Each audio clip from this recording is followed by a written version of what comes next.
Salut et bienvenue dans cette nouvelle vidéo sur paleofit.fr. On est dans ma salle et là du coup c'est la fin de mon entraînement et il n'y avait pas de meilleur moment pour vous faire une vidéo sur qu'est-ce qu'on doit manger après un entraînement, quelle est on va dire la nutrition idéale à adopter après une séance de musculation, de crossfit, de fitness intense pour réparer son corps et améliorer son gain de masse musculaire, etc. etc. Donc dans cette vidéo, je vais casser en fait pas mal de mythes parce que j'ai lu, on me pose très souvent la question de ce que je prends après l'entraînement en post-WOD, qu'est-ce que je mets dans mon shaker, comment je m'y prends, quel type d'aliments je mets, quel type de protéines, etc. etc., etc. Mais le problème, c'est qu'on en oublie un petit peu l'intérêt de manger après un entraînement. Et c'est pour ça que j'ai passé pas mal de temps là, ces dernières semaines à lire des études comme ça sur l'après-entraînement justement et tout ce qui gravite autour, c'est-à-dire une grosse industrie du fitness qui vend beaucoup de compléments alimentaires post-WOD, pré-WOD, pendant le WOD, pendant la moitié du WOD, pendant le trois quarts du WOD, enfin vous voyez un petit peu l'idée. Il y a plein de gars qui sont comme ça, qui prennent 50 000 pilules à 50 000 moments différents et moi je suis parti du principe que ça c'était que de l'industrie et du coup j'ai dégrossi un petit peu qu'est-ce qu'il faut faire après l'entraînement, qu'est-ce qu'il faut manger. Alors déjà, on va commencer avec les protéines. Est-ce qu'il faut prendre des protéines après l'entraînement? Parce qu'il y a un mythe, une légende qui gravite autour du monde de la musculation, du fitness, etc. depuis des décennies, c'est celui de la fenêtre anabolique.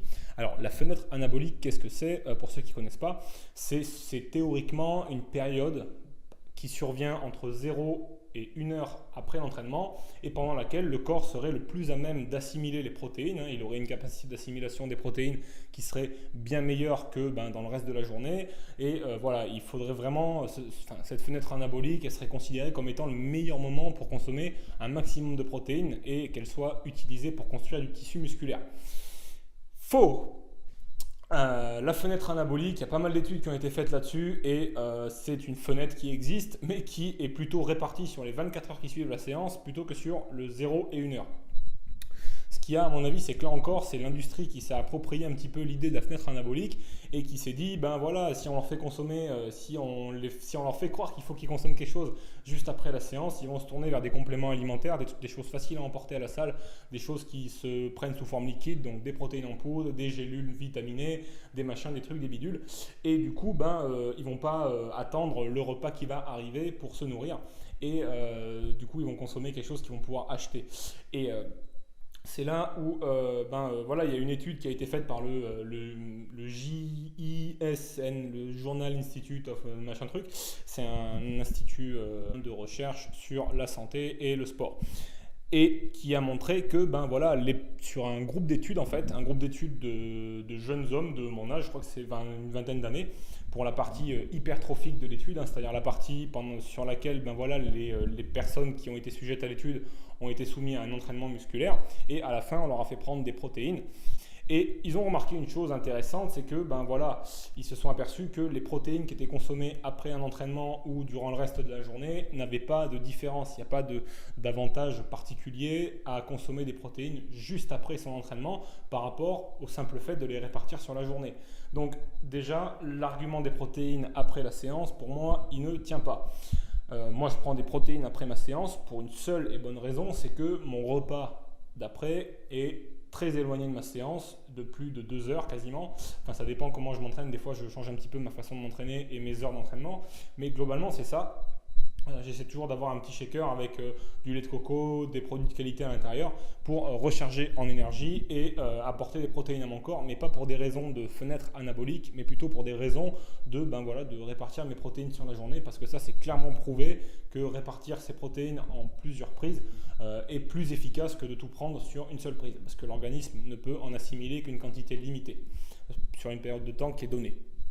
Voilà, donc ça c'était pour la partie des protéines. Donc si vous avez un repas qui est très éloigné de votre séance de sport, prenez une protéine. Si c'est pour des raisons de fenêtre anabolique, oubliez complètement l'idée. Ensuite, on va passer aux lipides. Les lipides, donc les graisses. Est-ce qu'il faut consommer des lipides ou des graisses après un entraînement? Alors, je n'ai pas trouvé d'études qui parlent des lipides en post-entraînement et d'un quelconque effet sur la santé ou sur l'anabolisme. Voilà, la construction musculaire. Par contre, toujours est-il que si vous êtes quelqu'un qui a des difficultés à construire de la masse musculaire, si vous avez du mal à prendre du poids, du bon poids, de la masse maigre, consommer un aliment ou des aliments qui sont lipidiques, c'est-à-dire qui contiennent des acides gras, ça peut vous permettre de faire le plein de calories. Je pense notamment aux avocats, aux noix, aux oléagineux, etc. etc. N'hésitez surtout pas, si vous êtes dans ce cas-là, si vous avez du mal à avoir un total calorique qui soit suffisant sur la journée, vous privez pas d'aliments gras entiers et naturels pour faire le plein, notamment d'oméga 3 qui sont indispensables au développement de la force et de la masse musculaire, et de bonnes graisses et de bons calories. Voilà. Sinon, en dehors de ça, si vous faites partie des autres personnes, ceux qui sont plus dans la recherche d'une perte de masse graisseuse, etc., là encore, si vous avez un repas qui est trop éloigné, vous pouvez en manger, sinon ça n'a pas d'intérêt particulier. Ensuite, on va finir sur le point qui me frustre le plus, c'est qu'on entend toujours, si on va sur les forums, si on va sur certains sites, sur certaines chaînes de fitness aussi, qui malheureusement n'ont pas pris la peine d'ouvrir un bouquin, c'est sur les glucides, parce qu'il y a tout un micmac autour des glucides après l'entraînement. On trouve aussi des compléments alimentaires glucidiques post-WOD, vous savez, pour faire de la masse, etc. Tous ces trucs-là qui servent à peu près à rien. Et il y avait une idée qui était communément admise pendant très longtemps, c'était que manger des glucides à index glycémique élevé, ça permettait de créer un pic d'insuline en fait après son entraînement, et en couplant ces glucides à index glycémique élevé avec des protéines, ça améliorait l'assimilation des protéines, et ça permettait en fait, grâce à l'insuline, en fait, de transporter, parce que quand vous mangez des glucides à IG élevé ou des glucides en général, vous augmentez vos niveaux d'insuline parce que vous augmentez votre glycémie, votre taux de glucose sanguin, et du coup le fait d'avaler, de créer ce pic de glucose, votre insuline est sécrétée dans votre sang par votre pancréas, et ça transporterait les protéines vers les muscles, et c'est pour ça que que la période de fenêtre anabolique serait la meilleure pour consommer ces protéines et ces glucides.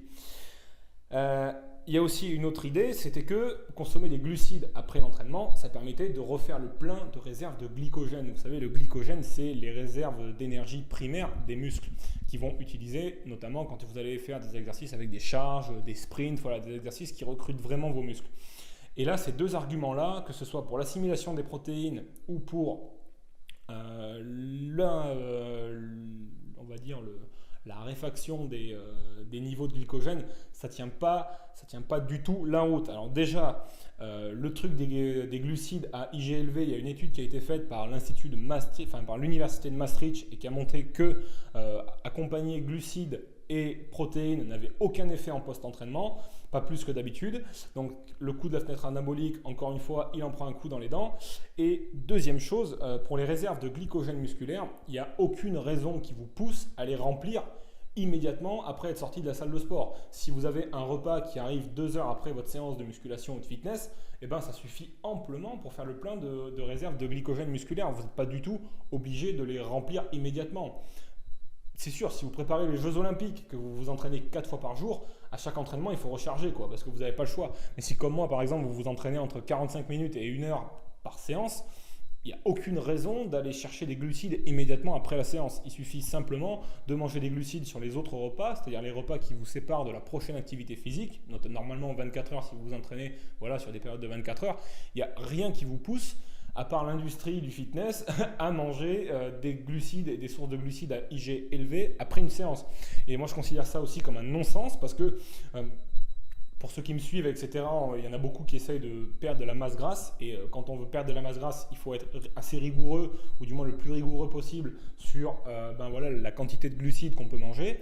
Et vous avalez des quantités de glucides astronomiques après une séance de sport, c'est un non-sens, parce que vous allez faire du gras, c'est tout, point. Surtout des glucides à IG élevés. Donc, bien entendu, manger des glucides après un entraînement sur les repas qui vont suivre, ça par contre, ça peut avoir du sens. Mais par contre, privilégier des glucides avec un IG plus respectable, un IG issu d'aliments naturels, un IG entre 0 et 50, pas au-dessus. Et comme ça, vous êtes sûr de remplir vos réserves de glycogène musculaire et de ne pas faire de graisse. Voilà, oubliez un peu ces vieilles théories sur les glucides à index glycémique élevé. Donc, conclusion, si vous êtes dans le commun des mortels, c'est-à-dire comme moi, et que vous vous posez la question de savoir quoi manger après une séance pour améliorer vos performances, améliorer votre capacité à construire de la masse musculaire, ne mangez rien. Voilà, ça se résume à ça. À part si vous avez un repas, comme on l'a vu et revu dans cette vidéo, qui est trop éloigné de votre séance et qui vous vous oblige à faire un repas, faites un petit repas, faites-vous un post-WOD. Moi j'en fais un avec du lait de coco, avec donc voilà, des bons acides gras, avec mes gélules d'oméga 3, avec un petit peu de whey protéine et avec pourquoi pas un petit peu de fruits ou un truc comme ça, juste pour refaire les réserves. Mais suivez pas les recommandations habituelles qu'on peut voir sur les forums ou sur certains sites et qui vous obligent à bouffer, à bouffer des compléments alimentaires à tous les niveaux pour la simple et bonne raison que l'industrie veut vous faire sortir votre carte bleue et vous faire dépenser toujours plus d'argent. Donc voilà, maintenant vous avez compris comment ça fonctionne en post-WOD. On a vu tous les types de macronutriments qu'on pouvait manger en post-WOD et leur intérêt. On a vu qu'il n'y avait pas grand intérêt spécialement de profiter de la fenêtre anabolique. D'ici là, je vous remercie vraiment d'avoir regardé cette vidéo. J'espère qu'elle a pu vous aider à comprendre un petit peu mieux comment ça fonctionnait et comment votre corps fonctionne. Comme d'habitude, je vous ai mis les résultats et les études dans la description sous la vidéo. Vous appuyez sur le menu déroulant, vous allez voir les quelques études que j'ai lues et qui viennent appuyer un petit peu mes théories. Après, je suis totalement ouvert. Si vous avez d'autres études qui viennent contrarier celles que je vous propose, on en discutera. Et d'ici là, je vous souhaite une très bonne soirée, une très bonne fin d'entraînement. Pour ceux qui veulent aller plus loin, téléchargez par exemple mon programme de fitness qui reprend très peu d'exercices et qui va vous permettre de vous développer musculairement en 45 minutes par jour. Sinon, on se retrouve aussi sur mon programme alimentaire qui va vous permettre de vous créer l'alimentation qui correspond parfaitement à vos objectifs et vous permettre d'atteindre un taux de masse grasse très bas toute l'année et de développer votre masse musculaire dans de bonnes conditions. On se retrouve dans la prochaine vidéo. Je vous souhaite une très bonne soirée. Salut!